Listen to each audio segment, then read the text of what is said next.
This is 2 hours of Game of Thrones lore to sleep. Quickly before we get into it, if you enjoy, please like and subscribe.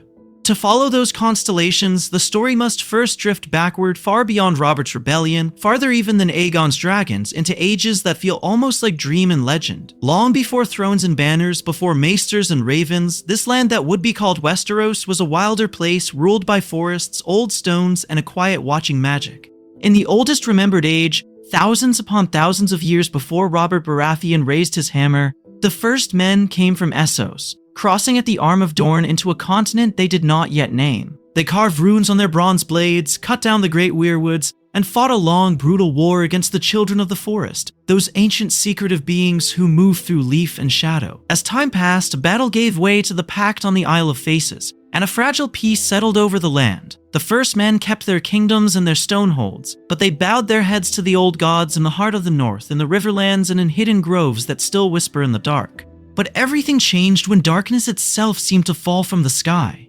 Thousands of years later, in the age remembered as the Long Night, an endless winter smothered the world, and the White Walkers came gliding out of the far north. The first men and the children stood together against them, wielding dragonglass and desperate magic. And from that terror rose the Wall, the Night's Watch, and the legends of heroes like the Last Hero and perhaps Bran the Builder. No one knows exactly when the Wall's spells were first woven into the ice, only that its shadow still stretches over every tale of prophecy and every theory about what truly sleeps beyond it. Then, many centuries later and far to the south and east, history's gaze turned to Essos and the smoking peninsula of Valyria. It was during this time that dragon lords mastered fire and sky, and their Valyrian freehold became an empire of roads, steel, and conquest along the Rhine and beyond.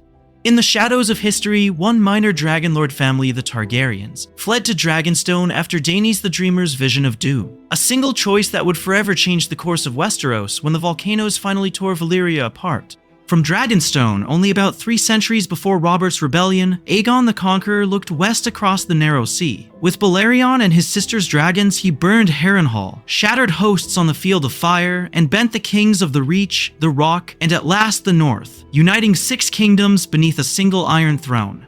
As later generations of Targaryens rose and fell, as dragons dwindled and died, the great houses of Stark, Lannister, Baratheon, Tyrell, Martell, and Greyjoy grew into the familiar powers that stand on the edge of the story told in Game of Thrones. Through each of these eras, the pattern will remain gentle and steady. First, the quiet shape of the age, then the peoples in the land, then the clash that breaks their balance, and finally, the echoes that drift forward into fan theories and whispered prophecies. There is no need to remember every date or every name. Instead, the mind can simply float along the current of ice and fire, of blood and dream. Along the way, the tale will pause beside certain stones in the river of history. The question of R plus L equals sign J. At the Tower of Joy, the shadow of Azor Ahai and Lightbringer, the possibility of Bran's steps looping through time. Each will be turned over slowly, examined, and set back into the stream, so that even as sleep approaches, the gray ages of Westeros remain clear enough to wander through once more. And so, as those later mysteries drift into place, the river of history must flow backward, far beyond the Tower of Joy, beyond dragons and doomed Valyria, to a Westeros that had never heard the name Stark or Targaryen. Long before the Wall was raised, before castles and crowns and written records, the land itself was the only kingdom, and it belonged to beings of ancient magic and quiet purpose. In that dawn age, Westeros was a single vast forest, an endless green ocean broken only by mountains and cold, clear rivers. Weirwoods stood like pale sentinels in every corner of the land, their bone-white trunks twisting toward the sky, their red leaves whispering in winds that carried no sound of iron. Faces carved in their bark watched with still, bleeding eyes, and in those faces lived the old gods, or something older still, listening in silence. Beneath those branches dwelled the children of the forest, small and secretive, moving like shadows among roots and streams, speaking to ravens, shaping obsidian, and singing songs that bent the world in ways men would later call mystery. No one knows exactly when the first men came. It was during this time that the Arm of Dorne still bridged Westeros and Essos, a long, low spine of earth and stone. Across it marched the first great human tide, the first men with their bronze swords, their herds, their chariots, and their new gods who needed no weirwood faces. They brought fire to clear the undergrowth, stone to raise cairns and ring forts, and a hunger to claim land that had never known the weight of human conquest. The children of the forest lived close to the weirwoods, to the rivers and the caves where greenseers dreamed. The first men lived by the axe and the plow, by the spear and the shield. At first, the forest simply shrank before them. Trees fell to make room for fields and settlements. Weirwoods were cut and burned, their carved faces screaming in the stories that survived. Could anything have been more terrifying to the children than watching their gods fall one by one? But everything changed when those axes bit into sacred groves and the songs of the children turned to cries of war. The first great conflicts of Westeros began not with thrones, but with roots and rivers. The children called the beasts of the forest to their aid and shattered armies with floods and sudden darkness. The first men answered with bronze and fire, driving deeper into the green heart of the land. As time passed, both sides bled and broke, and it became clear that neither could utterly destroy the other without dooming the land itself. On the Isle of Faces, in the heart of the God's Eye, they forged the pact. The children would keep their forests and their sacred places. The first men would hold the open lands and plains, and in return the old gods would be worshipped by men as well. For a time there was peace, and this fragile balance between nature and conquest, between magic and steel, would forever change the course of Westerosi history. The first men took the old gods into their hearts, especially in the north, where the weirwoods still stand thick and solemn, yet in the shadows of history, fear lingered. The children had glimpsed what mankind's advance could mean, and in their deepest desperation, they turned to a darker working, a last weapon against the tide of men. That act, born of terror beneath the red leaves, would not only slip from their control, it would awaken a new kind of enemy in the far frozen north. One that the world would one day remember as the White Walkers. In the stillness beneath the red leaves, fear guided the children's hands more than wisdom. Long before the banners of great houses flew over Westeros, the first men had already hacked deep wounds into the ancient forests, cutting down the heart trees, burning groves, and driving the children from cave and hill and sacred stream. As time passed, the pact felt less like a promise and more like a memory, and the small, secret people of the woods began to believe that peace could not survive the endless hunger of men. It was during this time that the darkest of their magic was whispered in the shadows of history. On a nameless hill in the far north, a man of the first men was taken, bound tight against the pale trunk of a weirwood, its face watching with blind, carved eyes. Dragonglass, the black stone the children had once used as simple weapons, was lifted as a ritual tool, and everything changed when its shard was driven straight into his heart. His scream froze, his blood turned to something like ice, and the warmth of life seemed to be drawn out of him and into the tree. When it was done, the figure that opened its eyes was no longer a man. Skin paling to a corpse-like sheen, hair whitening, eyes burning with an inhuman frost-blue light, he rose as the first of the White Walkers, a living weapon shaped from ancient magic and mortal flesh. The children had meant to forge a guardian, a cold champion to turn back the tide of men and preserve their vanishing land. But everything changed the moment this new being began to think and to will and to act beyond the designs of its makers. No one knows exactly when the weapon slipped the leash. The stories say that the first of the others, as the old tales name them, turned away from the children's pleas and sought his own dominion in the deep frozen north. There, in the endless night of snowfields and blue-shadowed ice, more of his kind appeared, whether born from the same ritual or made by stranger means. Around them, the dead did not stay dead. They rose in silence deeper than winter itself, empty-eyed, obedient, and countless. Then came the long night. An entire generation grew beneath a sky that rarely knew the sun, as cold winds drove blizzards across fields that once bore grain. Snow swallowed roads and villages, rivers froze from bank to bank, stores rotted or vanished, and starving families huddled around guttering fires while the White Walkers advanced slowly southward. Whole bloodlines disappeared in that darkness, their names remembered only as half-ruined sounds and old songs, while the living fled, fought, or simply froze where they fell. Yet even in that age of terror, whispers of hope took root. The legends speak of the last hero, a lone figure who journeyed into the dead forest with only a small band of companions, seeking the children of the forest and the lost secrets of Dragonglass.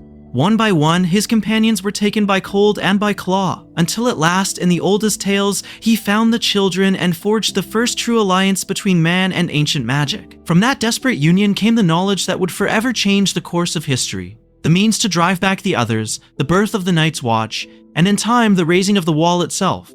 If the long night could end once, the legends quietly asked, might its shadow also fall again? Softly, the tale of that desperate union narrows to a single wandering figure, half remembered in the shadows of history. Long before maesters argued over dates and lineages, songs in the far north spoke of the last hero, a lone man who walked into the frozen wilderness when all other hope had failed. Around him, the world was locked in endless winter, and above him, the sky held no promise of dawn. It was during this time that the story says he did not go alone. Beside him rode companions, sworn brothers in all but name, and a horse that struggled through snowdrifts higher than its flanks. They carried weapons of bronze and leather shields, the tools of the first men, believing that courage and steel could still answer the ancient darkness. Yet as days stretched into weeks, the cold grew cruel, and the shadows between the trees began to move. One by one, the companions vanished into that darkness. Some were taken by the dead, pale blue eyes opening in the storm. Others simply did not wake, frozen where they lay. The horse collapsed and never rose again. Even the last hero's sword, the final symbol of his strength, is said to have cracked from the cold, leaving him alone, unarmed, and on the edge of despair. How close did he come to turning back?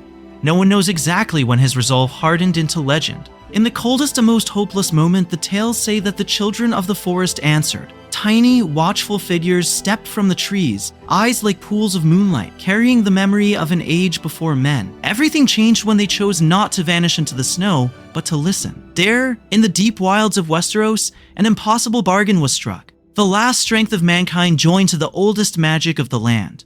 From that meeting came the first true alliance. The children of the forest shared secrets of dragonglass, teaching that this black volcanic stone could shatter White Walkers and unmake their dead servants. They wove spells into the earth, into weirwoods, into the very stones of the north, while the first men offered their swords, their blood, and their will to stand. Together they pushed the others back, battle by battle, until the long night at last began to break. As time passed, this alliance would forever change the course of history. Out of those warbands and watchfires grew the Night's Watch, sworn to hold the line even when the rest of the world forgot.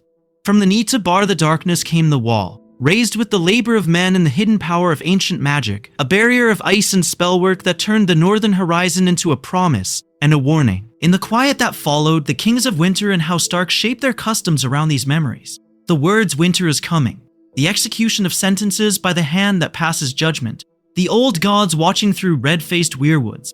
Yet even this great victory remains wrapped in mystery. Was the last hero the same as Azor Ahai? Or another champion entirely? Did he stand at the walls raising, or vanish into legend the moment the dawn returned? The chronicles disagree, the songs contradict one another, and the gaps between them have become fertile ground for fan theories. Some imagine Bran the Builder at his side, others whisper that the last hero's blood still runs in northern veins. In the next part of this journey, the story drifts forward from those half-forgotten snows into the age of kings, keeps, and quiet prophecies that remember more than the world admits. From those half-forgotten snows, the story moves slowly south, yet remains bound to the cold. Long before golden crowns and crimson banners, an older monument rose in the far north, a line of pale stone and blue-shadowed ice that would forever change the course of Westeros. In the age after the long night, when the White Walkers had been driven back and the world dared to hope for peace, the victors faced a terrible question: how to mark the edge of safety in a land that had almost died. It was during this time that the wall began to rise, not only as a barrier but as a memory made solid, a frozen scar across the continent. Stretching from the shivering sea to the bay of ice, it loomed above the forests and frozen rivers, a constant reminder that darkness had once walked openly among the first men. No one knows exactly when the first block was set or whose hands laid the earliest foundations. In the shadows of history stands Bran the Builder, that ancient Stark whose name lingers like a half-remembered prayer. Songs say he shaped Winterfell, raised the wall, and lent his craft to Storm's End and other great works, a single mortal threaded through the grandest structures of the land. Some tales insist that giants labored at his call, heaving stone and ice higher than any human scaffold could reach. Others whisper that the children of the forest wove their magic into its bones, blending carved weirwood, frozen earth, and unseen spells into one seamless rampart. As time passed, the wall became more than mere defense. Around its shadow, a brotherhood took form, born from fear, duty, and the lingering echo of the long night. The Night's Watch was sworn into being. Men who would take no wives, hold no lands, father no sons, and claim no banners. Clad in black, they stood as a living sacrifice, trading the warmth of hearth and family for lonely castles, wind-scoured ramparts, and the endless white beyond. Was this a punishment or a grim honor? In the beginning, it was both. Those first brothers remembered an enemy of ice and silence. Yet as centuries slipped by and kings turned their eyes south toward conquest and crowns, the Watch's purpose blurred into legend. The wildlings became the enemy that could be seen, while the White Walkers faded into stories told to frighten children. Still the oaths remained, and the black cloaks and the cold stone cells where men like Jon Snow would later keep their restless vigils. When Jon walked the top of the wall listening to the wind moan through the ice, he was treading on the last echo of that ancient terror. His quiet nights at Castle Black, his uneasy peace with the Free Folk, his watch against a threat most of Westeros had forgotten, all were threads in a tapestry first woven when Bran the Builder still shaped the land, and beneath his feet the wall itself seemed to hum with old intent. Was it only frozen water and piled stone, or was it a net of wards and whispered prayers, a cage of magic holding something at bay? Some maesters dismiss such thoughts as superstition. Others, staring north from their towers, wonder what might happen if those unseen bindings ever failed. For if the wall is more than a wall, then its cracks mean more than decay, and the quiet mustering of shadows beyond it may be more than wandering snow. In the next turning of this tale, the gaze of history shifts from that frozen rampart back to the warm halls of kings, where another dynasty rises in fire, unaware that the North still remembers what sleeps in the dark. In the warm halls of kings, far from the creaking ice of the wall, another story is remembered in whispers. A story not of stone and frost, but of fire, sacrifice, and a single blade that once shone against the darkness. Long before the banners of Baratheon and Lannister hung over Westeros, when the first men still spoke in hushed tones of the White Walkers and the endless night, there was a legend of a hero who would forever change the course of the world. His name was Azor Ahai. It was during this time that the sky itself was said to have darkened, that the sun hid its face, and that ancient magic walked openly through the land. Azor Ahai sought to forge a sword worthy of the war against the night, a weapon that could carve through shadow. The first blade he quenched in water, but the metal shattered, brittle and faithless. The second he drove into the heart of a mighty lion, yet when the blood cooled, the steel again broke, as if the darkness laughed at his efforts. Only on the third attempt did the sword endure. Azor Ahai turned to Nissa, the woman he loved above all things. No one knows exactly when she agreed or how the words were spoken, only that her consent and her courage are said to echo still in the stories of the East. He plunged the glowing steel into her heart, and her cry of anguish and ecstasy poured into the metal. When the blade was drawn forth, it burned with living fire. Thus Lightbringer was born, a sword of flame and sorrow, tempered in blood and sacrifice, said to have ended the first long night and driven back the darkness that smothered the land. As time passed, that act became more than tragedy, it became prophecy. Priests of Riser speak of Azor Ahai reborn, a hero who will arise again amidst salt and smoke, beneath a bleeding star, to face a new tide of night. In the shadows of history, another promise took shape as well. The prince that was promised, a figure whose song is of ice and fire, whose coming was whispered in the halls of Dragonstone and in the dreams of Targaryen kings. Are these not the same destiny told with different words? Or are they rival visions struggling to describe an unseen future? Fans turn to the modern age of Westeros and search for signs. Jon Snow, born in the chaos of Robert's Rebellion, surrounded by the cold of the North and the warmth of hidden Targaryen blood in many theories, seems shaped by both ice and fire at once. Daenerys Targaryen, emerging from the funeral pyre of Khal Drogo unburnt, amidst salt tears and smoking embers, walking among the hatchlings of 3 dragons, appears to fulfill every image of rebirth and flame. Others speak of Stannis beneath the burning banners of the Red God, or even of a future child yet unseen. But everything changed when readers began to ask a quieter question. What if prophecy itself is a broken sword? What if Azor Ahai and the prince that was promised are not one savior, but many attempts, many misreadings, many blades quenched in the wrong heart? In the next turn of this tale, the focus will drift back to bloodlines and hidden truths, to the tangled roots of Stark and Targaryen, where the Song of Ice and Fire may have begun long before any priest dared to give it a name. And so the Song of Bloodlines returns to the coldest of them all, to a family whose very words sound like an echo from the long night, long before maesters inked their chronicles. In the shadows of history, the first men did not call themselves Starks. They were nameless chieftains and hard-handed kings, driving wooden stakes into frozen soil, raising timber halls against the wind. But everything changed when the endless winter came and did not leave, when darkness lasted as long as a human life, and survival itself became a kind of crown.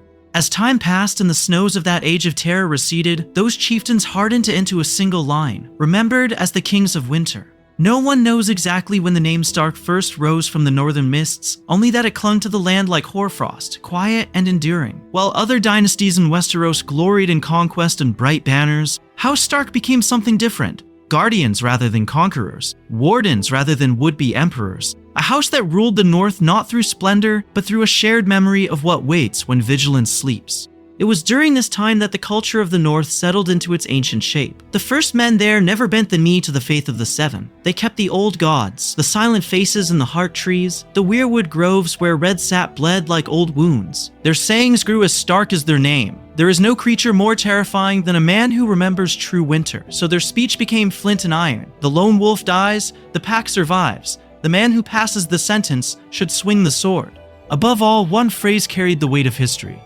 Winter is coming. To Southerners, it was only a warning of seasonal cold. In the North, it was a cultural scar. It recalled the generation-long darkness, the White Walkers moving through blizzard and night, the children of the forest whispering ancient magic in desperate alliance with men. Winter is coming was a promise that the world could break again at any moment. How could a people who lived in the shadow of the wall ever truly believe in lasting peace? At the heart of that vigilance stood Winterfell, more than a castle, almost a living creature rooted in stone and steam. Built, legend says, by Bran the Builder after the long night, it rose over natural hot springs that sent gentle warmth through its halls, so that even in deepest winter, mist curled in quiet corners. Beneath, the crypts plunged into the earth, tier upon tier of stone kings and lords, each with an iron sword laid across his lap as if guarding against something that must never rise. Did those blades bind restless spirits, or did they stand watch for an older, colder enemy? Around Winterfell, the old gods watched. In its godswood, a pale weirwood with a carved face drank in the prayers of Starks, who often felt more like caretakers than masters. Their sigil was the direwolf, not the lion or the dragon, but a creature of forest and snow, half wild and half myth. Stories lingered that some Starks dreamed through the eyes of wolves, that some heard the whisper of the leaves more clearly than the sound of any Septon's sermon. Was this only northern superstition, or a lingering thread of the same green-seeing magic once wielded by the children of the forest? In the main tale, the old blood stirs again. Direwolves return south of the wall, a crippled boy falls from a tower and wakes to visions in the roots of the world, and the house that remembers winter finds itself once more at the center of gathering darkness. In the next turning of this story, that northern blood will mingle with dragonfire, and the quiet words of House Stark will meet the burning prophecies of House Targaryen in a union that would forever change the course of Westerosi history. But long before dragon and wolf would mingle in the snows of the north, another tide of men crossed the same cold waters and bent the shape of Westeros in a quieter, yet no less permanent way. In the shadows of history, when the memory of the long night had faded into half-remembered tales, and the wall already stood like a white scar against the darkness, sails rose upon the narrow sea, bearing a new people, a new magic of steel, and a new way of praying to the heavens. These were the Andals, tall and fierce, their faces marked with the seven-pointed star, their ships heavy with shining steel swords that bit deeper than bronze and did not shatter in the cold. Everything changed when those keels scraped against the eastern shores in the Vale and the Fingers, and men stepped ashore carrying not only weapons, but a faith. The faith of the Seven was carved into their banners and etched into their armor, seven-pointed stars and sevenfold imagery gleaming wherever the light touched. Was it conquest, or was it a crusade? For the Andals, it was both. As time passed, their invasion became less a single storm and more a long, grinding season of steel and fire. Kingdom after kingdom of the first men in the south found itself tested. Many fell. Andal warlords toppled ancient hill kings in the Vale, drowned kings in the Iron Islands, and river kings along the green and mist-laden currents of the Trident. Yet even in conquest there was mingling. Andal knights married daughters of the first men, took their lands, their weirwood groves, and their oaths, until bloodlines braided together in ways no one knows exactly when to begin untangling. It was during this time that the great southern houses began to assume the shapes known in later history. House Arryn rose in the Vale, proclaiming itself of pure Andal stock, ruling from the Eyrie with the Seven watching over every high hall. House Lannister, whose roots reach back to the First Men and the legendary trickster Lan the Clever, embraced Andal customs and the Seven, weaving that faith into the gold and stone of Casterly Rock. In the Reach, the stewards who had become House Tyrell served Andal-descended gardeners, and later wore their crown, all beneath the stained glass and set bells of the new religion. Yet in the North, everything changed but also remained the same. The wall still loomed, the old gods still washed in silent weirwood faces, and the Starks and their bannermen held to the ways of the First Men. No seps rose beside their godswoods, no seven-pointed star ruled their law. Instead, the faith of the Seven washed against the neck like a tide against stone, and broke there, leaving the North as an island of ancient belief. Could that spiritual divide explain why Northern lords still speak in plain words of winter and White Walkers, while Southern knights dream of glory, chivalry, and shining courts? This quiet clash of gods and customs would forever change the course of Westerosi history. The faith of the Seven, with its organized septons, its High Septon in Old Town and later King's Landing, and its militant orders, grew into a power that could rival kings. Andal steel and Andal scripture together reshaped law, knighthood, and notions of honor, even as the blood of the first men continued flowing, half-hidden, through many noble veins. In those veiled crossings of blood and belief lie the seeds of later storms, struggles between crown and faith, heresies and uprisings, and the hidden ancestries that fan theories love to chase through the labyrinth of names, sigils, and old stories. As the Andals knelt before the Seven and the North knelt beneath the bows, the stage was quietly set for the next great arrival across the sea, when fire itself would come to claim the land of stone and snow. But long before Dragonfire fell upon the Seven Kingdoms, another people had already crossed the narrow sea, carrying with them a different kind of power, born not of flame, but of water, memory, and stubborn freedom. While Valyria rose in the east, bending the sky itself to its will, the Rhoynar lived along the slow, shining coils of the great river Rhoyne, a wandering tapestry of cities, boats, and river islands that seemed to drift between the edges of history and myth. They were a river folk in truth, shaping their lives around the currents and tides, offering prayers to Mother Rhoyne, to river spirits and ancient gods of water and mist. Their magic, if it could be called that, was quiet and fluid. Whispered charms for safe passage, songs to calm the floods, stories that said the river remembered every stone ever thrown into its depths. They disliked chains, disliked conquest, and believed that no man should own the river that gave life to all. In a world where the first men had carved their names into the land with bronze and blood, the Rhoynar instead wrote their stories upon the water. But everything changed when Valyria's dragon lords turned their gaze westward. The Rhoynar, proud and unbending, defied them, and for a time their princes and princesses held the line, calling mist and flood to drown Valyrian hosts. Yet dragons rose above the fog, raining fire upon city after city, boiling the waters that had once been their shield. It was during this time that a single figure stepped out of the smoke of defeat. Princess Nymeria of Nysar, a warrior princess whose name would forever change the course of both Essos and Westeros. Nymeria gathered what remained of her people, loading them onto a fabled fleet of 10,000 ships. No one knows exactly when that armada slipped away from the burning Rhoyne, only that it wandered for years across sunlit and storm-torn seas, turned away from one land after another, chased by hunger, disease, and the memory of dragonfire. As time passed, the Rhoynar became a people of decks and masts, their old river reduced to stories told beneath strange stars, until at last their prows found the broken, sun-baked shores of Dorne. There, Nymeria made a choice that felt like a spell. Upon taking land in alliance with Mors Martell, she ordered her remaining ships burned, so that the sky above Dorne darkened with smoke and there could be no return to the river of their birth. In that fire, river met desert. Rhoynar Andal and the lingering blood of the first men mingled, and Dorne became something unlike any other realm in Westeros. A land where daughters could inherit as sons did, where the title of ruler remained prince or princess, echoing Rhoynar customs, and where independence was prized more fiercely than peace. From this union rose House Martell as it is known in later ages, its spear and sun a quiet reminder of river and sand entwined. Oberyn Martell, with his poison, his passion, and his refusal to bend, carries the distant pride of Nymeria's flight, as do his daughters, the sand snakes whose very illegitimacy defies the rigid laws of the Westeros. Even in the north, the name Nymeria endures, given to Arya Stark's direwolf, as if the old river princess still runs silent through the veins of the story. How many in Westeros hear that name and think only of a wolf, never knowing that it carries a drowned fleet, a burned shore, and a people who refuse to kneel? In the shadows of history, such echoes matter, because the next great tide to cross the narrow sea will not be born on river currents or desert winds, but on wings of fire, and the world will remember, too late, what it means when exiles return. That return, when it finally came, would be born from a land that no longer exists, a land that once blazed like a second sun upon the face of the world. Long before the banners of Targaryen black and red flew over Westeros, there was Valyria, a shining terrible wonder on a smoking peninsula, where mountains bled fire and cities clawed at the sky.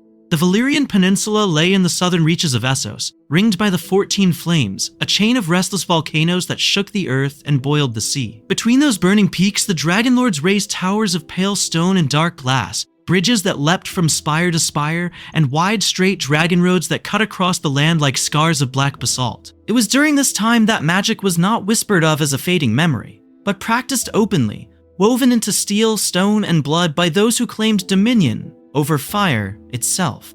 No one knows exactly when the first Valyrians descended into the smoking caverns beneath the 14 Flames.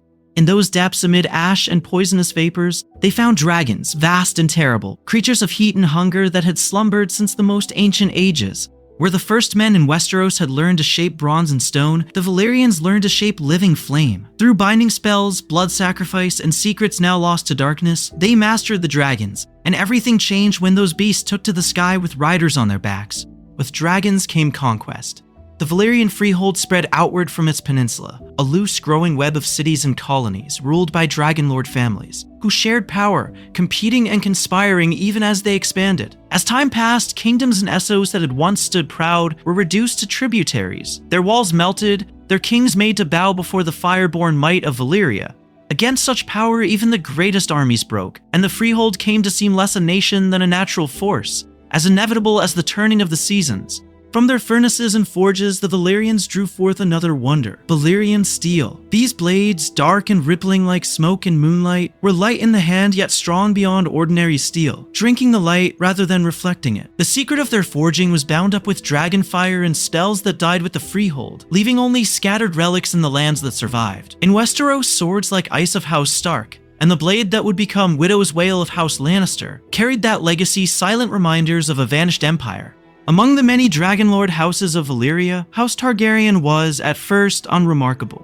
One family among many, they held dragons, yes, but not the greatest, not the most numerous. Their distinction lay not in glory, but in distance. Granted the gloomy island of Dragonstone at the edge of Westeros, they built a fortress of black stone in the shape of beasts and wings, a lonely outpost staring across the narrow sea toward a land that still remembered the first men and the children of the forest.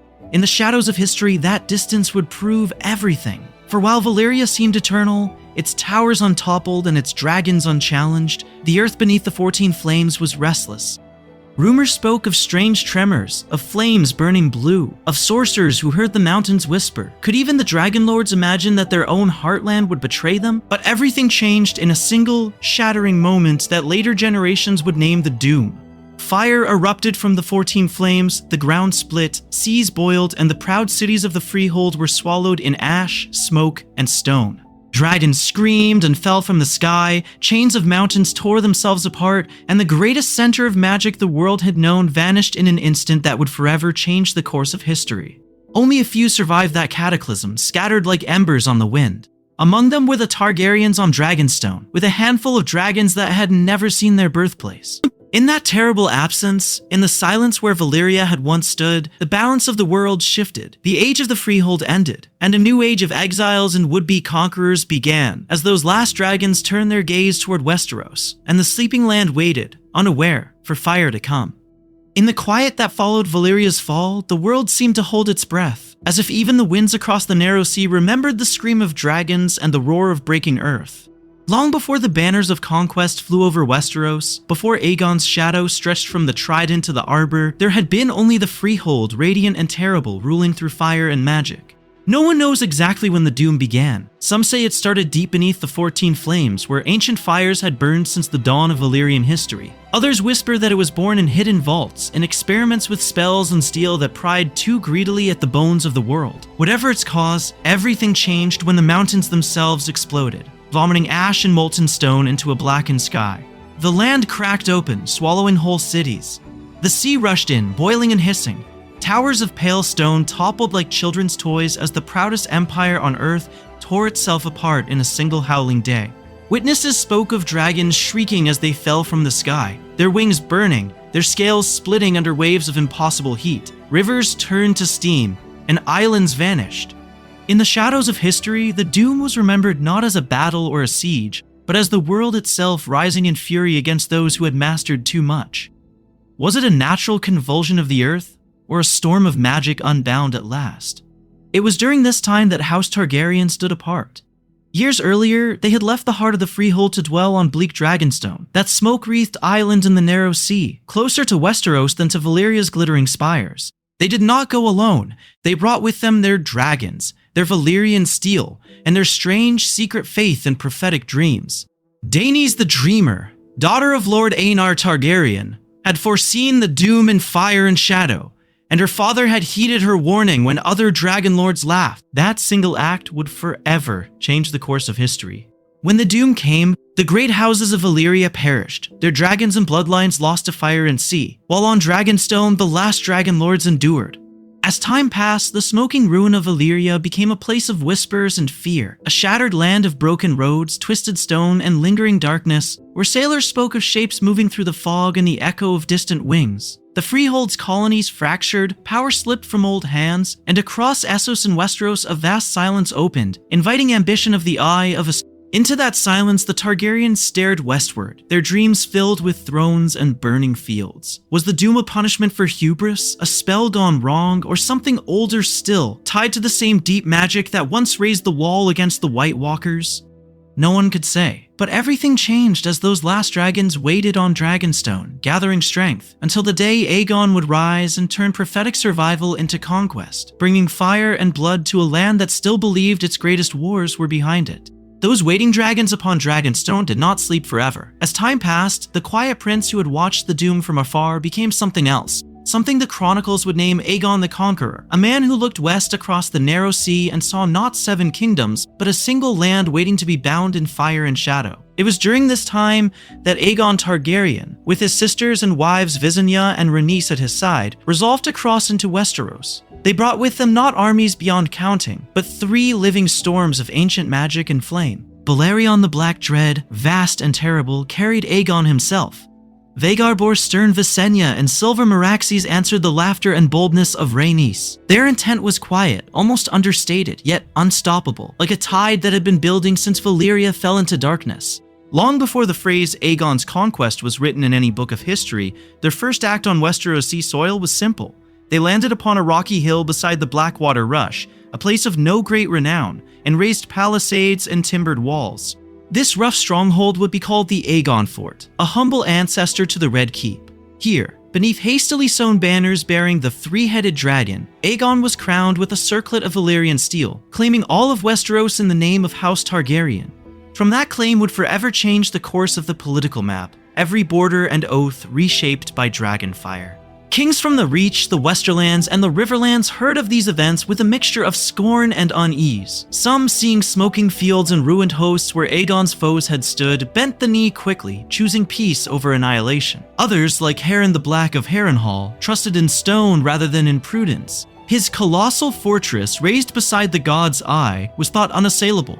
But everything changed when Balerion's shadow passed over its towers. Dragonfire melted Harrenhal's proud walls, turned its high halls into twisted, blackened bones, and in a single night ended Harren's line, his castle, and the illusion that any mortal work could stand against true dragon flame. Not all the land yielded. In Dorne, under the Martells, there was no grand battle, no single field where banners clashed beneath the sun. Instead, the Dornish vanished into their deserts and mountains, refusing to meet dragons in open war. They burned their own crops, struck from ambush, and faded into the heat-hazed horizon. No one knows exactly when Aegon understood that this was a conquest he could not finish by fire alone, but Dorne remained unconquered, its fierce independence preserved for generations. From these choices, submission and defiance alike, came the Iron Throne itself, forged from the swords of defeated enemies, twisted and fused by Balerion's breath into a jagged symbol of unity achieved through fear. In its shadow, 6 kingdoms bowed, while one watched and waited. How long could such a realm truly endure, when beneath its fragile peace lay the pride of the North, the memory of Harrenhal's ruin, and the quiet Dornish insult that had never been avenged? In the shadows of history, those embers of resentment would smolder, waiting for a new wind to turn them into open rebellion. Yet beneath that fragile peace, another kind of fire smoldered, one that did not burn cities but blood. For in the halls of Dragonstone and King's Landing, the Targaryens guarded a custom as ancient as Valyria itself, the marriage of brother to sister, uncle to niece, blood to blood. Long before the conquest of Westeros, the Dragon Lords of the Eastern Land believed that only by keeping their lineage pure could they keep their dragons bound, their magic strong, their power unbroken. In 114 BC, by the old reckoning, when Valyria still stood, it was during this time that the Targaryens clung to this practice as a shield against the outside world. Aegon the Conqueror had taken both his sisters to wife, and his descendants followed that path, wedding siblings and close kin again and again, even as the faith of the 7 whispered of abomination and sin. The people of Westeros might bow to dragonfire, but they never truly accepted this foreign custom, and so the royal house always stood slightly apart, half ruler, half rumor, wrapped in an air of mystery and darkness. As time passed, that darkness took on another name, Targaryen madness. No one knows exactly when the phrase first slipped into common speech, But everything changed when the bloodline began to show its fractures more openly. Some kings and queens were brilliant, charismatic, and fierce, while others slid into paranoia, cruelty, or wild delusion. The same blood that granted them a strange affinity with dragons that let them ride living fire across the sky seemed also to fray the mind, as if the cost of such magic was paid in sanity itself. Running through this history was an older, quieter thread: the dragon dreams. Long before Aegon's banners flew over Westeros, Daenerys the Dreamer saw the doom of Valyria in her sleep. A vision of fire and ash that would forever change the course of her house. Her warning led her father to flee to Dragonstone, sparing the Targaryens when the freehold was shattered. Later generations spoke of similar dreams: shadows of doom and fire, symbols of dragons dying, cities burning, or winters that seemed to last a generation. Were these true glimpses of the future, or the fevered nightmares of unstable minds? In the shadows of history, these customs and visions have stirred countless theories about who truly bears the blood of the dragon. Is it only those who carry the name Targaryen, or those who burn with a certain temperament, who see prophetic images in sleep, who feel drawn to dragons and to fire? Some say the blood runs hidden through other great houses, that secret marriages and quiet affairs have scattered it across the land. If that is so, how many in Westeros walk unaware with embers of this legacy smoldering in their veins? This is where prophecy becomes dangerous, for the same traits that might mark a chosen hero can just as easily herald a doomed madman. Aerys too heard whispers in every shadow. Daenerys saw visions in the House of the Undying. Jon Snow dreams of cold and darkness at the Wall. And in fan lore, even Tyrion Lannister is sometimes imagined as a hidden Targaryen, a sharp mind and wounded soul bound to dragons by more than chance. In such a world, the line between savior and destroyer is razor thin, and the next great prophecy may not reveal which side of that line a dragon-blooded soul will finally stand upon. In a world where prophecy clung to dragon blood like a second skin, there came a war that did not look outward to darkness, but inward, toward its own blazing heart. Long before Daenerys crossed the Narrow Sea, another generation of Targaryens had already shown what happened when dragons ceased to be symbols of unity and became instruments of family vengeance. It began with a question of succession, as so many tragedies in Westeros do. King Viserys the First Targaryen named his daughter Rhaenyra his heir, raised her before the realm as the future ruler, and for a time, there was the illusion of fragile peace. But everything changed when Viserys died. In the shadows of history, the king's second wife, Alicent Hightower, and her allies crowned her son Aegon II instead, claiming a son must outrank a daughter. The realm split almost overnight into blacks for Rhaenyra and greens for Aegon, and the Iron Throne became less a seat of rule than a question no one could answer without blood. It was during this time that dragons, the ancient engines of Targaryen conquest, turned upon one another. Once they had melted Harrenhal, forged the Seven Kingdoms, and held back the ambitions of every other house. Now, those same beasts were flown against cousins and siblings, called to burn castles sworn to the other side, to shatter fleets, to scour towns whose only crime was standing between rival claims. Dragon met dragon in the sky, colliding in storms of fire and wings and falling ash. Was there any greater mystery than seeing creatures born of magic and flame tearing each other apart for the quarrels of mortals? The consequences were devastating. Great dragons like Vhagar, Caraxes, and Meleys perished in duels that would forever change the course of Targaryen history. Castles such as Harrenhal burned again, while King's Landing itself trembled under the threat of dragon fire from within its own walls. Dragon riders fell screaming from the heavens, their Valyrian blood spattering the very streets their ancestors had once conquered. As time passed, it became clear that something deeper was dying as well. The old bond between house and dragon, the quiet, half-understood current of magic that had followed the Targaryens from Valyria. By the war's end, most of the great dragons were dead, and those that hatched afterward were smaller, weaker, stunted things, like fading embers of a once roaring blaze. The Targaryen line survived, but thinner, haunted, and far less feared. Its power diminished both in the eyes of other lords and in whatever unseen forces had once answered to dragon lords alone. No one knows exactly when the last true dragon died in the following generations, only that the skulls in the Red Keep became relics instead of warnings. In this sense, the Dance of the Dragons was more than a civil war. It was a quiet turning point in the ancient magic of the land. Power, turned inward, had eaten its own source. Centuries later, when Robert's rebellion toppled the last Targaryen king, and when Daenerys' children once again darkened the skies, the echoes of that first great dragon war still lingered. How many later choices, how many burned cities and broken crowns were faint reflections of that earlier fire? And in the end, one lingering question remains. When dragons return to the world after such ruin, do they come back as saviors of men, or as a final reminder of what happens when fire forgets to fear its own hunger?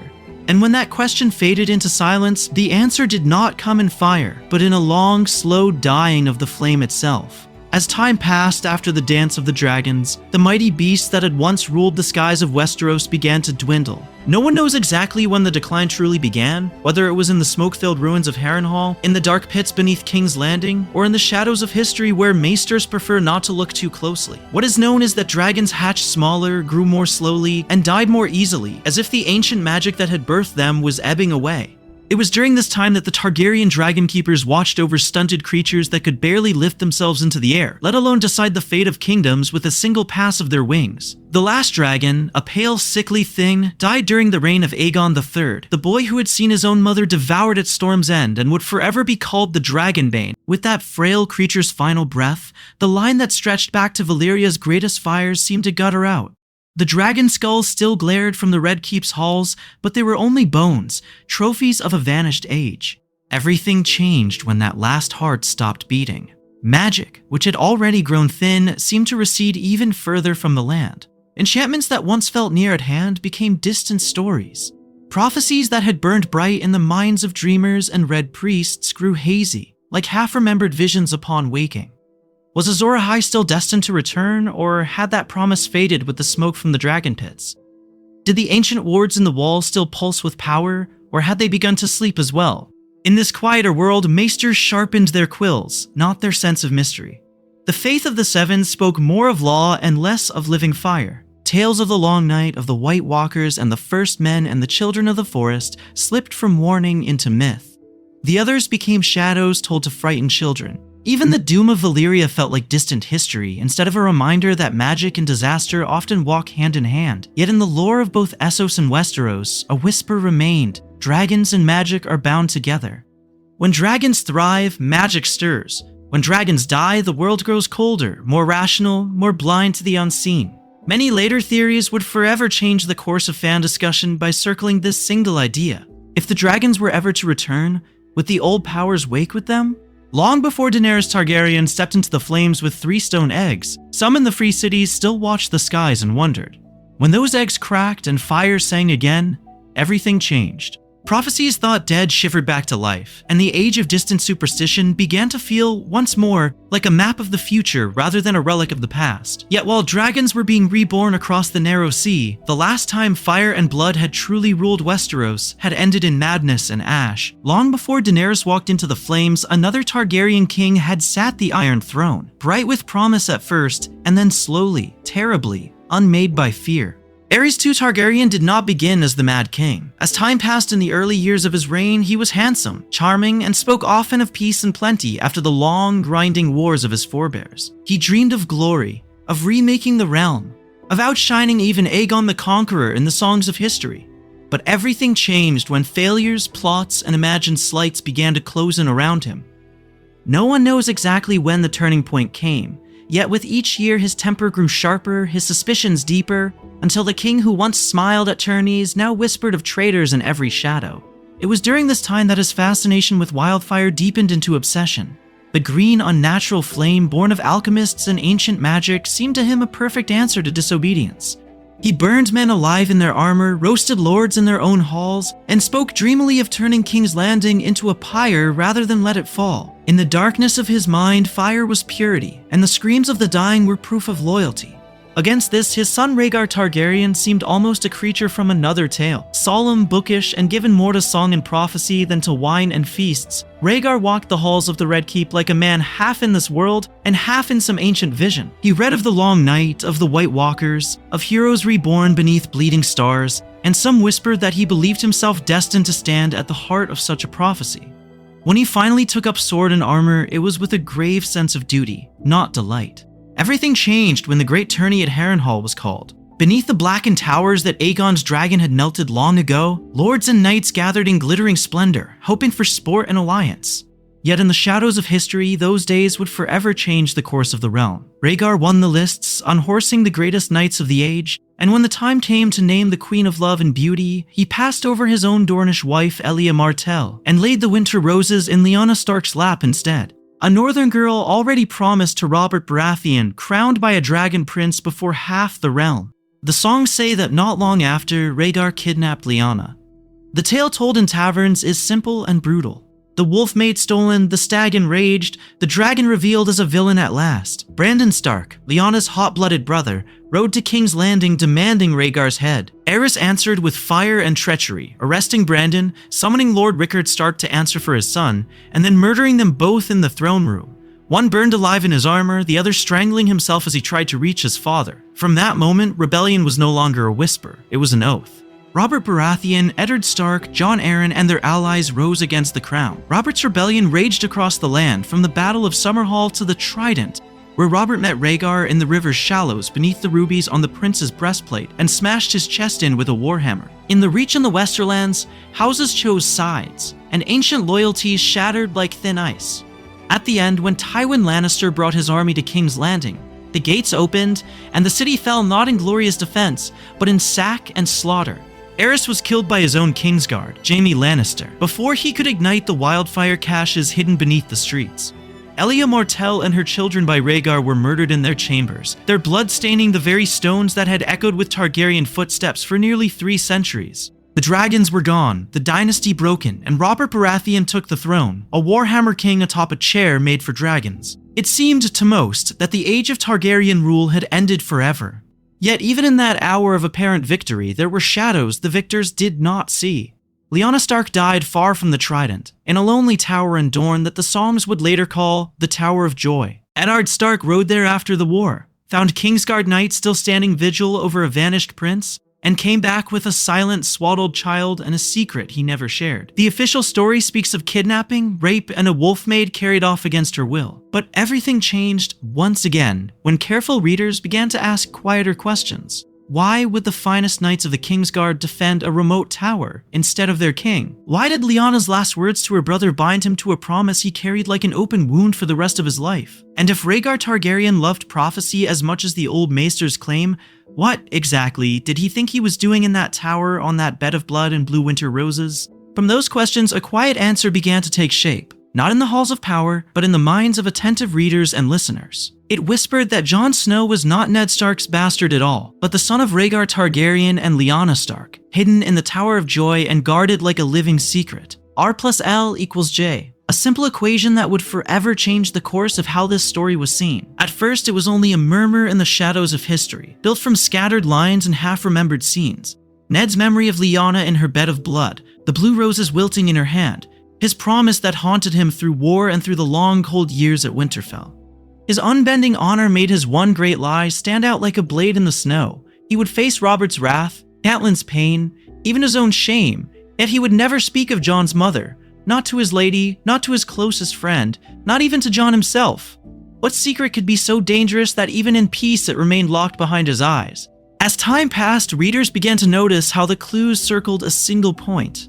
Lyanna's abduction, or elopement, with Rhaegar, the Kingsguard at the Tower instead of at the Trident or King's Landing. The way Ned remembers Rhaegar not as a monster, but as a melancholy prince who loved song and prophecy. It was during this time that a different picture of Robert's rebellion emerged. Not only a tale of conquest and vengeance, but of a child born between ice and fire, hidden from the darkness that followed the fall of dragons. Through this lens, Jon's nature becomes less a contradiction and more an echo of his blood. From the Starks, the old northern sense of duty, the pull of the wall, the silent prayers before the heart tree, as if the ancient magic of the first men and the children of the forest still watched over him. From the Targaryens, the strange kinship with dragons and prophecy, the way the flames of R'hllor and the cold of the north seem to meet in his story. Is it chance that he is drawn into tales of Azor Ahai and the prince that was promised, standing where the White Walkers stir beyond the land of men? Politically and symbolically, the theory reshapes the map of Westeros. Jon becomes a living bridge between north and south, between the old gods and the new, between the frozen wall and the memory of Valyria's fire. In a saga named for a song of ice and fire, what could be more fitting than a man whose blood carries both winter's chill and dragon's heat, a quiet answer to Rhaegar's obsession with prophecy? The show would later reveal this lineage outright, but everything changed when fans realized the books might still turn that truth in unexpected directions. No one knows exactly when or how the full consequences will unfold on the page, or what hidden names, documents, and oaths still lie waiting in some forgotten tower. For now, the theory rests like a soft, persistent heartbeat beneath the story, a gentle speculation that lingers as the listener drifts, wondering what it truly means for the end of the long night still to come. That soft, persistent heartbeat of one hidden truth leads quietly into another until the whole history of Westeros begins to feel like a tapestry woven from secret names and buried vows. Long before Jon Snow's parentage became the most whispered mystery in the land, the pattern was already there. Children raised as bastards, wards, or lesser heirs who might, beneath the surface, carry ancient, dangerous blood. In the shadows of history, kings and lords took lovers in the dark, or on battlefields, or during brief seasons of peace, and the consequences slipped into the world as infants with uncertain fathers. As time passed, songs forgot these unions, but blood did not. A boy might grow up in the smoky forges of King's Landing, believing himself the nameless son of a drunk, while his black hair and blue eyes quietly echo the stag crowned in gold.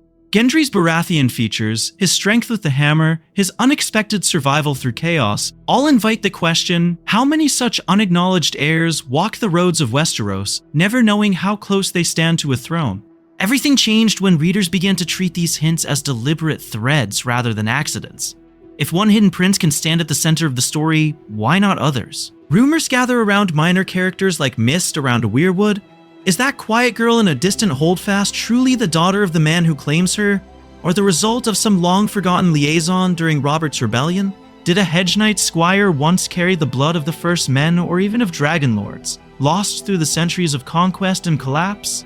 These theories reflect the series' deep obsession with legitimacy and inheritance, with who has the right not only to rule but to wield magic and stand at the heart of prophecy. In a land where the Iron Throne cuts those who sit upon it, the idea that a crown might belong, by blood, to someone entirely overlooked becomes a quiet, haunting challenge. What if the true line of succession runs not through the great halls of King's Landing, but through a nameless inn, a ruined tower, or a forgotten village beyond the wall? It was during this time that fans began to read the text like a slow, deliberate mystery. Hair color, eye color, a passing remark about someone looking out of place in their own family, a lord's sudden generosity to a supposed bastard. Each detail becomes a possible key. No one knows exactly when this habit took hold, but everything changed once readers realized how carefully the author tracks lineage, from Valyrian silver gold to the dark hues of the First Men. In a world where history is written by the victors, stories can be twisted, burned, or quietly rewritten, yet bloodlines remain stubborn.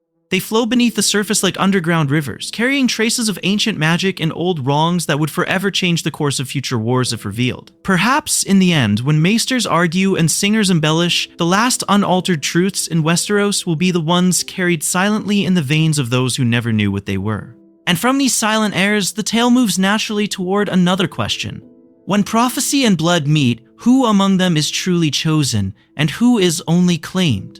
In the quiet that follows questions of chosen blood and claimed blood, the tale drifts toward a smaller figure and a larger mystery. In a land where dragons once darkened the skies and lions ruled golden halls, mocked by both and belonging to neither. This is the theory of Tyrion Targaryen, the dragon in the lion's den. According to this whisper in the shadows of history, Tyrion Lannister is not the true-born son of Tywin, but the secret child of Aerys II Targaryen and Joanna Lannister. Long before the War of the Five Kings, when Aerys still sat the Iron Throne and Tywin served as his hand, the Mad King's desire for Joanna was an open, dangerous rumor. Some say it was during this time that a trespass of flesh and pride would forever change the course of one Lannister child's life, leaving Tyrion with hidden dragon blood and an unspoken claim to the legacy of Valyria. Supporters of this theory linger over certain lines like ancient prophecies. When Tywin snarls, "You are no son of mine," is it only cruelty or an echo of something truer and darker? As time passed, readers and listeners alike began to see that bitter sentence as more than a metaphor for disappointment. They remember that Aerys demanded Joanna's presence at court, that his lecherous interest was no secret, and that her dismissal from court came wrapped in shame and silence. In a history steeped in magic and mystery, such silences are rarely empty. Tyrion himself seems drawn to dragons with an almost fated intensity. As a child, he begged for a dragon of his own, not a hound or hawk, but a creature of fire and shadow, from a vanished age of conquest. Later, in the depths beneath the Red Keep, he walks among the skulls of Balerion and the others with a reverence that feels older than the Seven Kingdoms themselves. Is this merely the fascination of a clever mind, or the instinctive pull of blood toward its own legend? There are physical hints as well, small details that some fans treat like runes carved into the stone of Westeros. Tyrion's mismatched eyes, his pale, almost colorless hair, the way he stands apart even beside Jaime and Cersei. who bear the classic Lannister gold. In a family famed for beauty, he is the twisted exception, and in a story where lineage and appearance often mirror hidden truths, such differences invite speculation. Yet the theory's power lies not only in clues, but in its themes. A man born half lion and half dragon would be an outsider to both, never fully claimed by Casterly Rock or by the legacy of Valyria. In an age when Targaryen fire rises again and Lannister gold begins to tarnish, imagine a single figure who could bridge or shatter the fragile peace between them.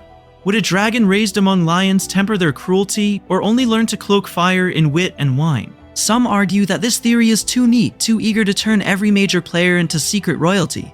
There is a grim human power in the idea that Tyrion is truly Tywin's son, that all of Tywin's hatred is directed at a child who reflects his own ruthless mind in a broken mirror. Perhaps in the end, the tragedy is sharper if the lion's cruelty needs no dragon's excuse. And somewhere beyond these debates waits another question, darker still. If bloodlines are this uncertain, what happens when the old prophecies at last demand a price? Bloodlines blur and legends fray, yet in the stillness of the Godswoods, another kind of inheritance waits, written not in names or sigils, but in roots and faces of pale carved wood. Long before maesters set quill to parchment, the weirwoods were already keeping their own silent record, drinking in the memories of the first men, the children of the forest, and all who bled beneath their branches. It is into this ancient living history that Bran Stark falls, and through it that the past begins to stir. Bran's gift is twofold, and dangerous. As a warg, he slips his mind into beasts and, more rarely, into men, wearing their bodies like borrowed cloaks. As a greenseer, he sinks deeper, entering the weirwood network itself, where time does not march but coils, so that yesterday and 1,000 years ago can stand side by side. In those red-eyed trees, the world becomes a tangle of visions, half memory and half prophecy, a place where magic and mystery blur until even the boundaries of self begin to thin. It was during this time that something unprecedented occurs. The boy in the roots is heard by the dead and the not yet dead. At the Tower of Joy, long after the swords have rusted and the stones grown cold, Bran watches young Eddard Stark kneel beside a bloody bed. And when Ned turns, startled, calling out, it seems for a heartbeat that he has heard a voice carried on no wind. Later, in the dark tunnels beneath the land, Hodor's life is shattered in an echo that runs backward. "Hold the door" is not merely a command in the present, but a wound driven through his childhood, a single moment that would forever change the course of his mind. This is the pattern that haunts the theories. If Bran can reach Ned and Hodor across the gulf of years, who else might have heard whispers through the leaves? Some imagine the Mad King Aerys pacing amidst smoke and shadow, tormented by a disembodied plea to burn them all, that he mistakes for madness rather than warning. Others look further back into the shadows of history and ask whether the legendary Bran the Builder, who raised the wall against the White Walkers and shaped Winterfell from the northern stone, is not an ancestor but an echo, a name cycling through time. In these tales, everything changed when time itself refused to be a straight road. The loop closes in on itself. Every attempt to divert disaster only tightens the knot. Every warning becomes the spark of the very tragedy it seeks to prevent. As time passed, the story of Bran begins to feel less like that of a passive witness, and more like that of an unintended architect, a quiet presence brushing against the minds of kings, cowards, and heroes. Yet no one knows exactly when influence becomes control, or whether the boy beneath the tree is guiding history, or merely trapped inside it. And if one Stark can reach backward through the roots of the world, what other powers might already be reaching forward, waiting for the next turning of the wheel? In the quiet that follows such vast tangled magic, attention drifts back to the snow, to stone walls and dark pines, to a land that remembers in silence. Far from the blazing dragons and southern courts, the north broods beneath low skies, and in that brooding stillness another theory takes shape, whispered like a prayer to the old gods. The great northern conspiracy had. At its heart lies a simple, stubborn idea, one rooted as deep as the weirwood roots themselves.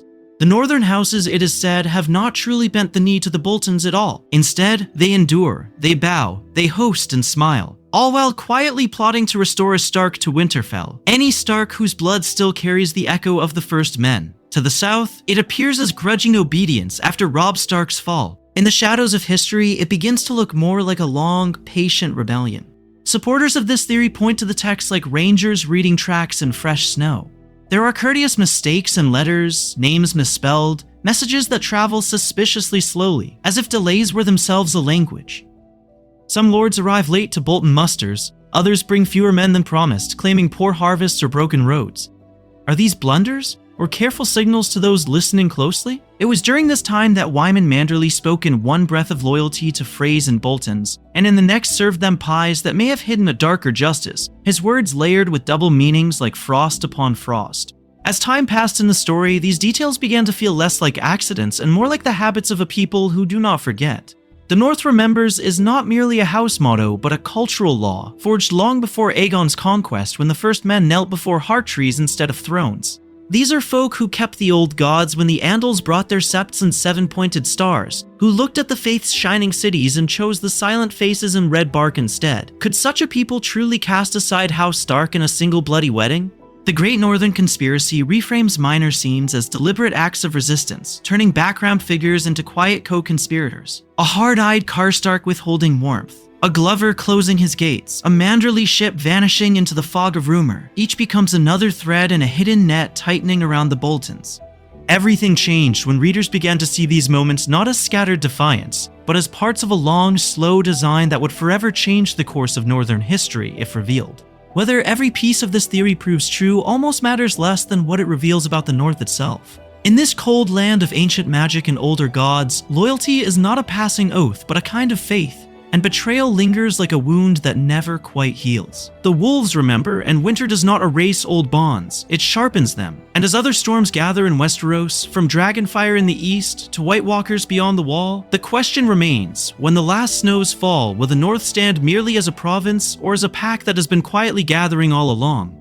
Yet even as the North gathers itself like a silent pack in the snow, another more intimate storm brews far from the wall and the White Walkers, not in ancient prophecy, but in the hearts of two brothers whose hatred has festered since childhood. In a land shaped by dragons and dynasties, there is a smaller legend, born not in dusty archives but in whispers and half-jesting prayers. Clegg-y-Nebel. Long before fans gave it that name, the story of Sandor and Gregor Clegane was already a quiet wound in the history of Westeros. The Hound, scarred and snarling, carried on his face the memory of the day his brothers shoved him into the fire, a moment when everything changed for him, when flame and fear became one. Gregor, the Mountain, loomed in the background of great events as a creature of conquest and cruelty, a champion wielded by Lannisters and later by the Faith itself, as if the Seven had reached into darkness and found only a monster to wear their armor. As time passed, observant minds noticed how often their paths circled one another without quite crossing. Sandor despised knights and the lie of chivalry, yet served House Lannister. Gregor butchered for the same lions, then returned from death as a silent, undead guardian of Cersei's power. It was during this time that the idea took root, that the gods, or fate, or the strange magic that moves unseen through the land, would one day call the brothers to a final reckoning, a trial by combat not merely of arms but of fire, fear, and long-buried rage. No one knows exactly when the phrase Clegg-y-Nebel began to echo through discussions and theories, but the imagined scene was vivid. Cersei, cornered by the Faith militant, would demand trial by combat. The Faith would answer with its own champion, perhaps a reborn Sandor, cleansed by quiet service among the humble and the devout. Across from him, the Mountain, dead yet not dead, a towering blasphemy in white enamel and golden lions. In that vision, the Sept becomes an arena where faith, family, and fire collide, where the Hound must walk through the flames of his past to reach the brother who made him. When the show at last brought them face to face amid the ruins of King's Landing, it was not quite the sacred stage so many had imagined, yet it still felt like an ancient promise being honored. The city burned, dragonfire roared, and in the collapsing stairwells of the Red Keep, the Hound confronted the Mountain, a man half consumed by his own terror standing against a brother half consumed by death. Their struggle was brutal and strangely quiet beneath the chaos, a reminder that in a saga of kings and White Walkers, some of the deepest battles are simply between siblings who never escaped the first wound. Why did this vision seize so many hearts? Perhaps because in a world where justice often fails, there is a longing for at least one perfectly balanced scale, for one story in which the abuser must finally face the one he broke. Perhaps because sibling rivalry, twisted into something ancient and monstrous, feels like a more intimate kind of darkness than any army of the dead. In the shadows of history, great wars may decide the fate of kingdoms, but it is these small, focused reckonings that would forever change the course of individual souls. And somewhere beneath all the steel and fire lies a softer, more painful hope that some wounds can only be answered, if not healed, by looking the past directly in the eye. Yet, even this is only one trial in a world governed by older, stranger judgments. If two brothers can become a legend, what then of a prince who may be no prince, or a bastard who might carry ancient blood and buried fire? If two brothers could shake the foundations of oaths and crowns, then somewhere far to the north another, older judgment was waiting in the cold. Long before the games of thrones and the quarrels of kings, there were beings in the far darkness beyond the wall whom men would later call the Others. In the ancient tales preserved in the books, they are not the roaring ice demons of simple legend, but silent and inhuman, beautiful and terrible at once, gliding over snow that does not take their footprints. Their armor is said to be like ice that drinks the light, their swords so cold and thin that good steel shatters at a touch, their laughter a chill that moves like wind through a graveyard. No one knows exactly when they first came, only that they stepped out of the night with a mystery that has never been fully named. In the show, everything changed when a face was given to this distant terror. The Night King appeared not merely as one of the White Walkers, but as their master, a single will behind the storm. It was during this time that the story revealed an origin. A man of the first men, bound to a weirwood, dragon glass driven into his chest by the children of the forest. A living weapon forged in desperation during that primordial war between axe and leaf, created to turn back the tide of human conquest and instead becoming a new catastrophe. The earlier creation of the White Walkers, once only implied in legend, was made a single terrible act. As time passed, many began to read the Others as more than monsters. Were they nature's revenge, the land itself answering the endless cutting of forests, the burning of fields, the trampling of old magic beneath stone keeps and iron swords? Were they the children of the forest's guilt, walking reminders that even those closest to the old gods could commit a sin so great it would forever change the course of history? Or were they something colder and more remote, a cosmic balancing force that rises whenever humanity's wars, dragons, and fires threaten to consume the world entirely? In the shadows of history stands another legend, the Night's King, a Lord Commander of the Night's Watch who loved a pale woman with skin like the moon and eyes like blue stars. Was the show's Night King ever meant to be this man, or a distant echo of him, or only a symbol stitched from many half-remembered tales? Perhaps he was never meant to be a single, tidy figure at all, but an image of forgotten, unresolved sins, the things that are cast into the cold and assumed to be gone. Yet in the books, the Others remain more enigmatic, their speech like cracking ice, their motives unreadable behind crystal armor and frozen mist. That very distance invites meaning. Are they the memory of the long night itself? Walking? Are they the answer to Azor Ahai's fire, a counterweight of purest frost? The less that is said, the more that can be feared. And so readers fill the silence with their own histories, their own imagined punishments, their own sense of what the world might owe to the dark.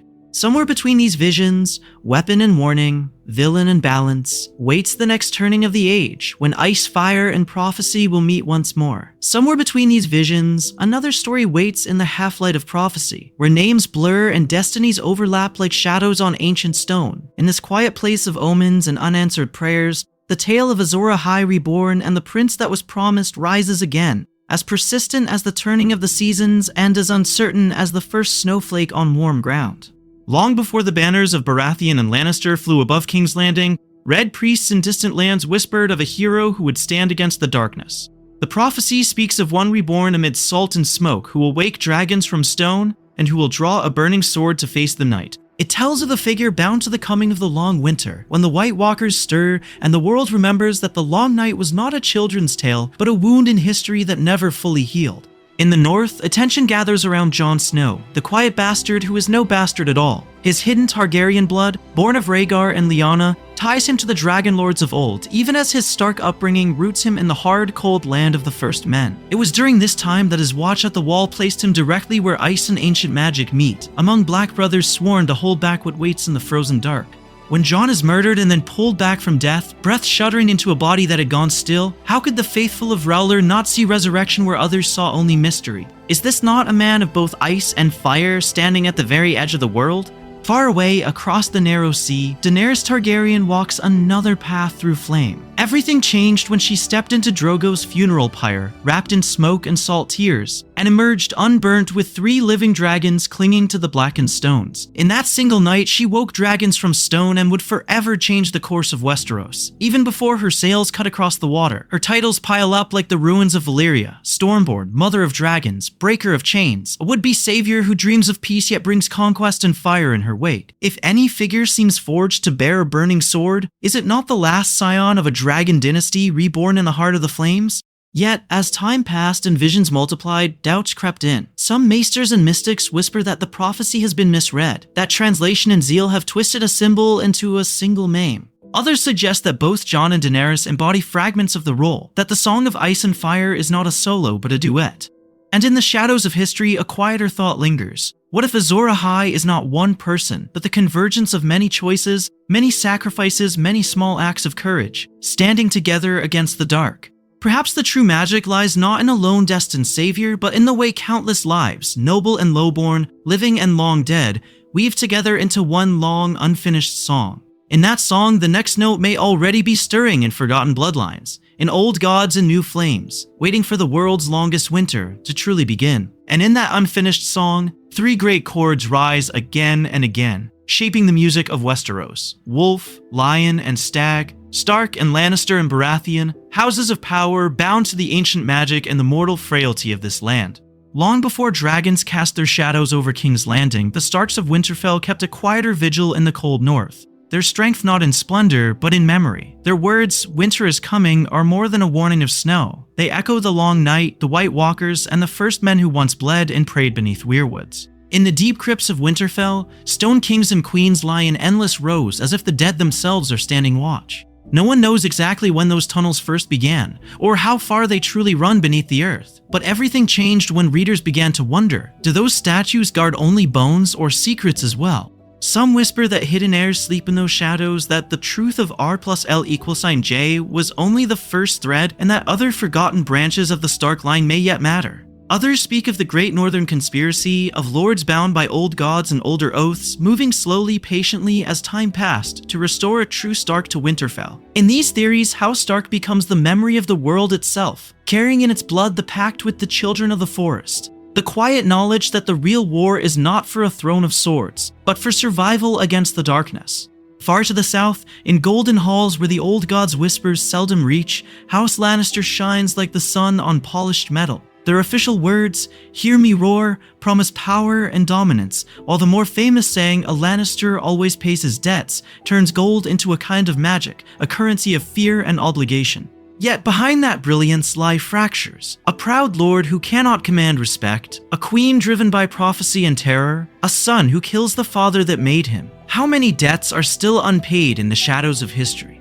Fan theories coil around the lions as tightly as any chain. Some imagine Tyrion as a secret Targaryen, his mismatched eyes and affinity for dragons hinting at a buried conquest of bloodlines that would forever change the course of the realm's inheritance. Others suggest long-laid Lannister schemes with the faith, with the reach, with ancient minds whose depths hold more than mere ore.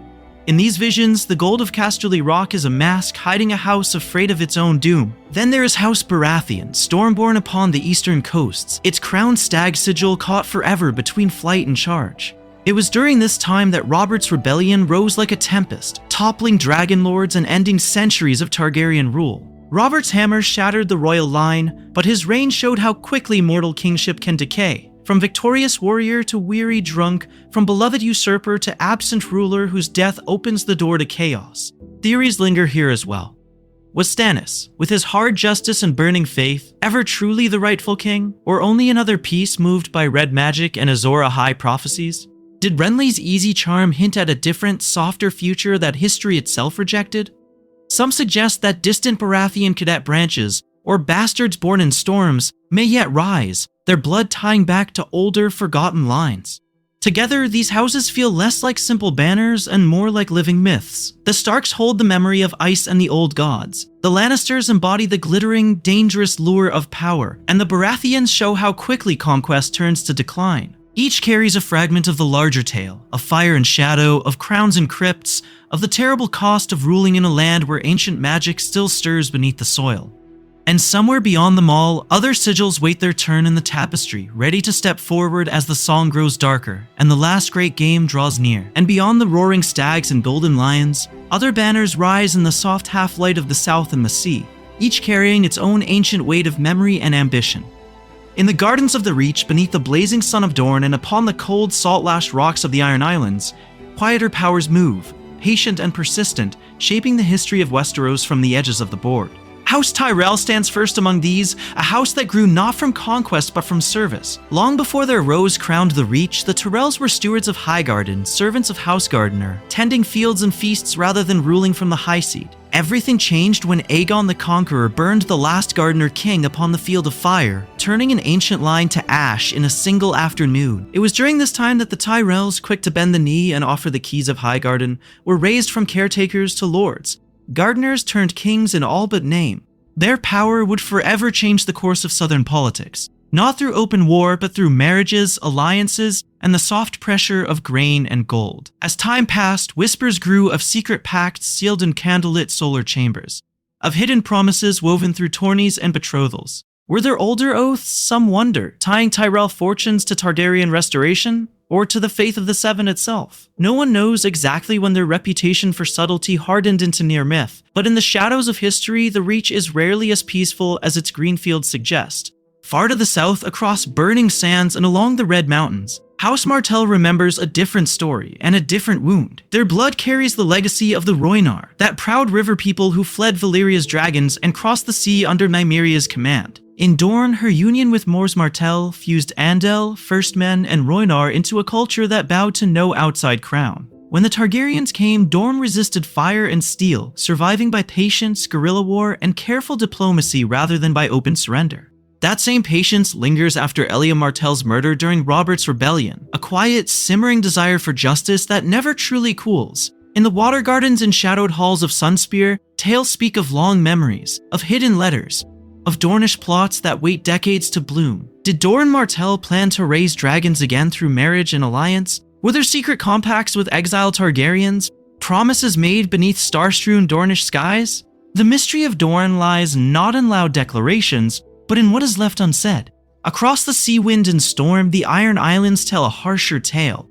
House Greyjoy rules a land of bare rock and cold surf, where the old way of reaving is both faith and livelihood. Their god is the drowned god, their prayer a raid, their tithe paid in blood and plunder rather than in quiet harvests. Yet even among such hard people, Euron Greyjoy stands apart, a figure wreathed in rumor, his charisma and cruelty twisting the old Reaver's creed into something darker. Sailors whisper that his travels in distant Essos brought him into contact with strange eldritch magic, that he seeks not only crowns but the very doom of the world itself. Some speak of horn and storm, of pacts with shadowy powers beyond the known gods, of apocalyptic schemes that could drown more than just the coasts of Westeros. Is Euron merely a madman chasing glory, or an omen of the same ancient darkness that once walked with the White Walkers beneath a starless sky? In these southern courts and storm-tossed isles, every sigil hides stories of its own. Roses with thorns sharper than swords, suns and spears that never forget, krakens reaching from the deeps toward something unseen. Together they remind the listener that Westeros is not a tale of only 3 or 4 great houses, but a crowded tapestry of rival dreams and buried grudges, all tugging at the same fragile fabric of peace. And somewhere beyond even these, in older castles and stranger lands, other players stir, carrying secrets that may yet awaken powers as old as the First Men and the Children of the Forest, and as terrible as the long night that once nearly swallowed the world. And as those hidden players stirred, far from the courts of men, the world itself seemed to draw a slow, unseen breath. For long before banners clashed at the Trident or plots coiled in King's Landing, a quieter turning of the age was being prepared in ash and in shadow, waiting for the moment when everything changed. It was during this time that a young Targaryen exile walked into a funeral pyre on the red sands beyond the narrow sea. 3 stone eggs, long-thought dead relics of Valyria, lay nestled in the flames. Fire roared, wood collapsed, and dawn crept over the land, and when the smoke cleared, the impossible stood crying against her skin. Dragons, newly hatched, steaming and shivering, clung to Daenerys Targaryen, and that first thin scream would forever change the course of magic in Westeros and beyond. No one knows exactly when the world began to answer that birth. Yet as time passed, sorcerers in distant cities found their arts growing stronger, and glass candles said to be carved from obsidian flickered to life after centuries of darkness. Visions and dreams grew sharper, more insistent. Red priests of Arhalor, who had long preached of a great war between light and darkness, found their flames whispering with a new, unsettling clarity. Was this mere coincidence, or the echo of dragons' wings across the fabric of history? The Red Priests had always spoken of prophecy, of Azor Ahai reborn beneath a bleeding star, of a champion to stand against the coming night. Now their rituals deepened. Thoros of Myr, once a half-hearted drunkard with a flaming sword, called a man back from death again and again, his simple prayer becoming a terrifying miracle. In the east, Melisandre stared into her fires and saw shapes that seemed to move of their own will, twisting kings and pretenders alike toward a destiny none of them fully understood. Far to the north, beyond the wall raised in the age of the first men and the children of the forest, another power stirred. The White Walkers, long reduced in most minds to tales told by hearthfire, began to move with a new boldness in the frozen wastes. Whites gathered in greater numbers, their dead eyes reflecting a cold, patient hatred. It was as if the return of dragons had tugged at an ancient balance, drawing both fire and ice into motion once more. To many who ponder this history, it feels as though the world is sliding back towards something older, something closer to the age of heroes, when giants walked and shadows with bright blue eyes hunted in the snow. Magic and myth, once pushed into the margins, begin to walk openly again, threading through prophecy, bloodlines, and quiet choices made in lonely towers. Yet, this is no simple blessing. Like dragons themselves, this returning magic is beautiful and terrible, a wild and different force that cares nothing for the fragile peace of men. In the shadows of history, it has always been this way. When great powers awaken, they do not ask who is ready. They simply rise, and the world must bend or break around them.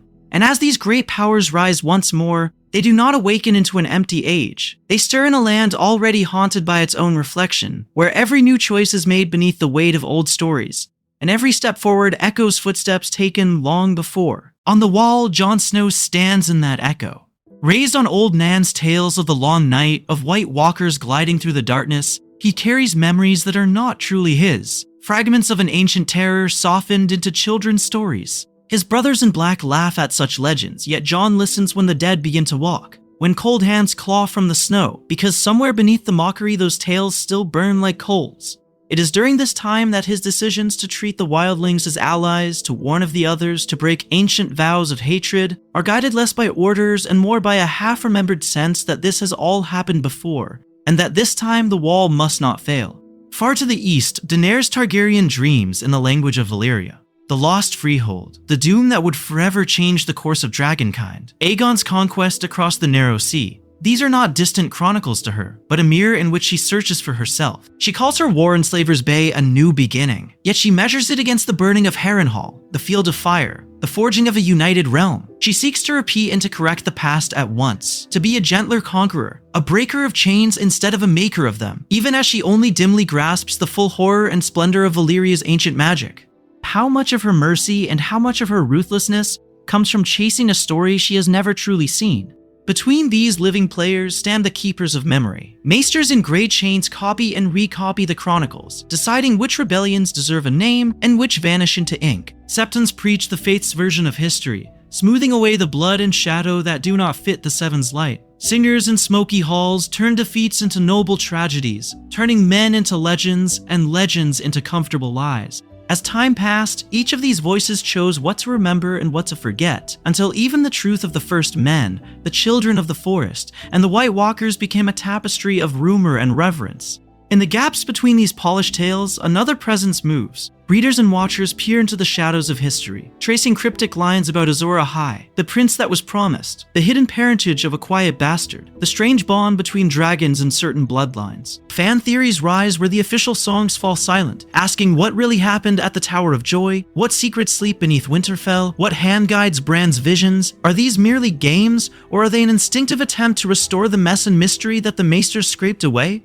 In Westeros, as in any world shaped by conquest and memory, the past is never truly past. It is a quiet voice in every vow sworn before a heart tree, in every whispered prophecy of darkness and dawn.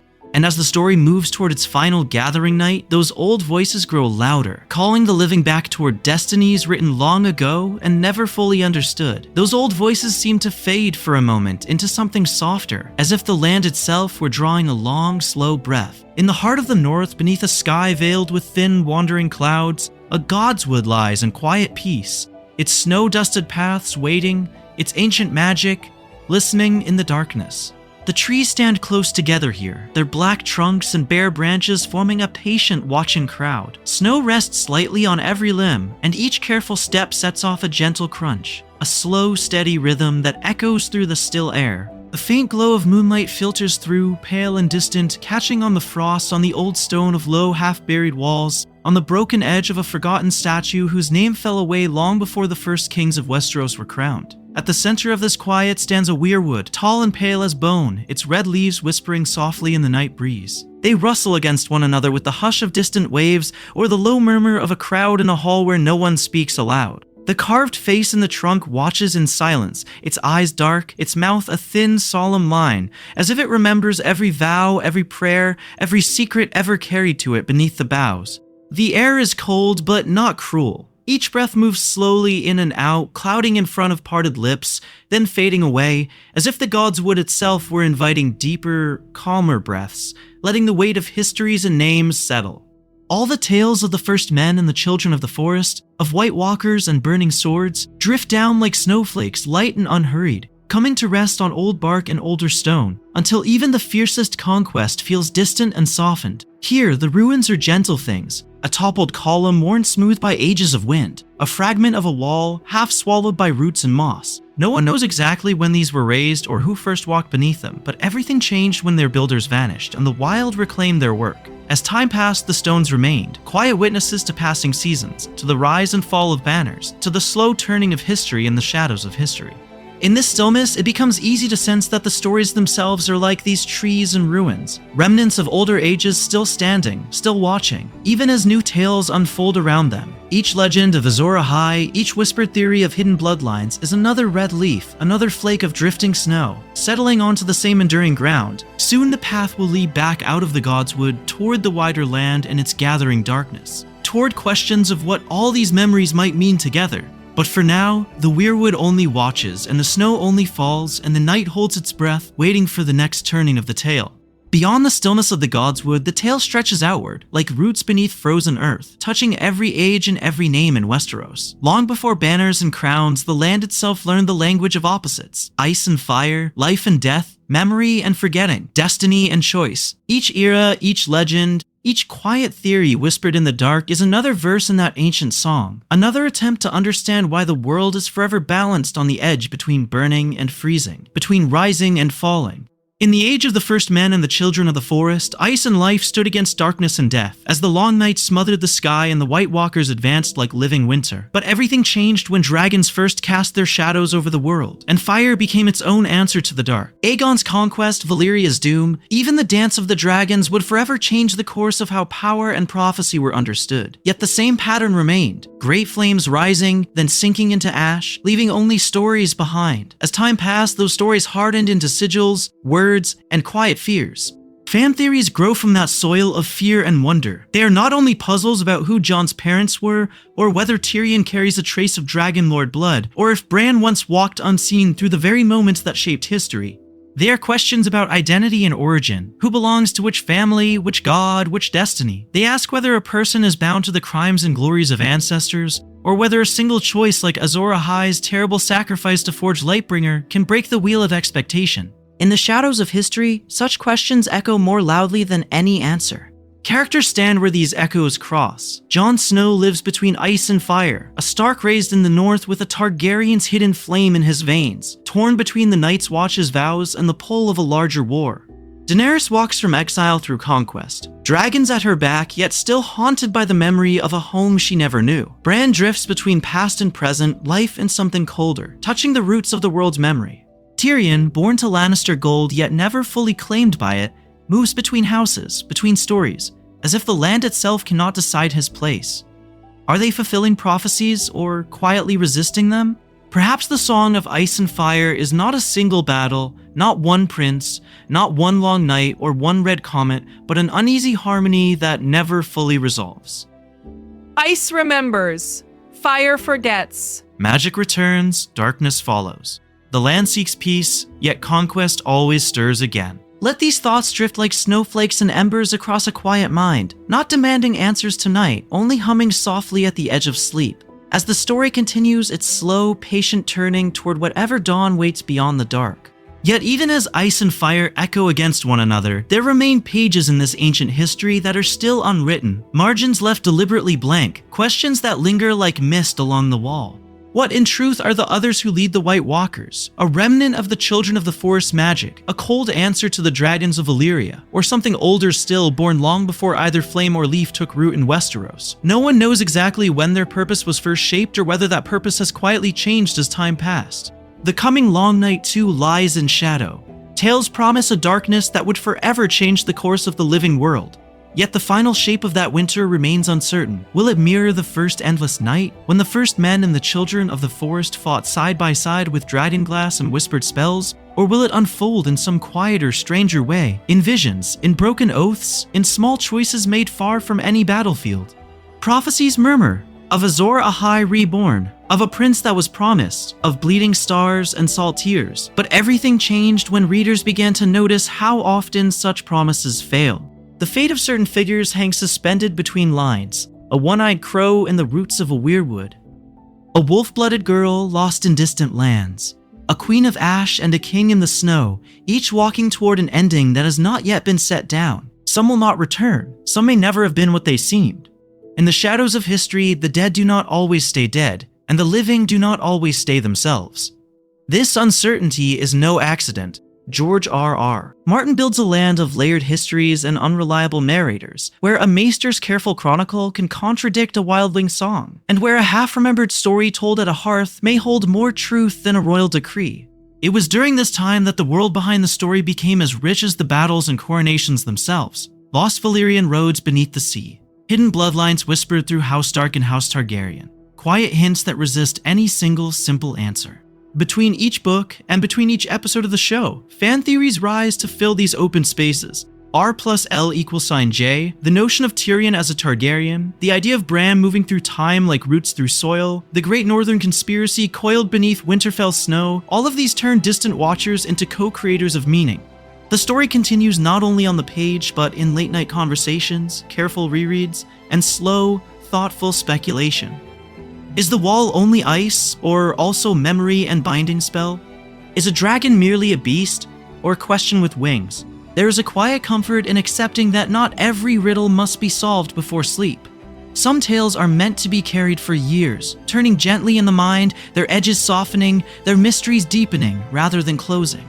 As the night lengthens, the need to resolve every prophecy, every hidden parentage, every secret pact can loosen its hold, like a cloak slipped from tired shoulders. The land of Westeros will remain when dawn comes again, its unanswered questions waiting patiently, unchanged by any single dream.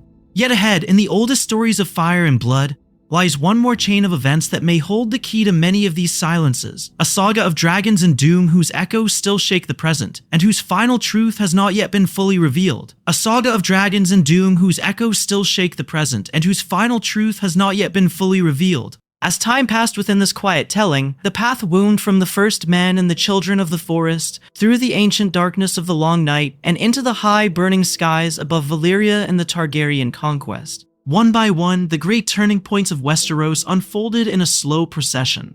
The raising of the wall against the White Walkers, the doom that shattered an empire of dragon lords, and the fragile realms of men that rose in the ashes of that loss.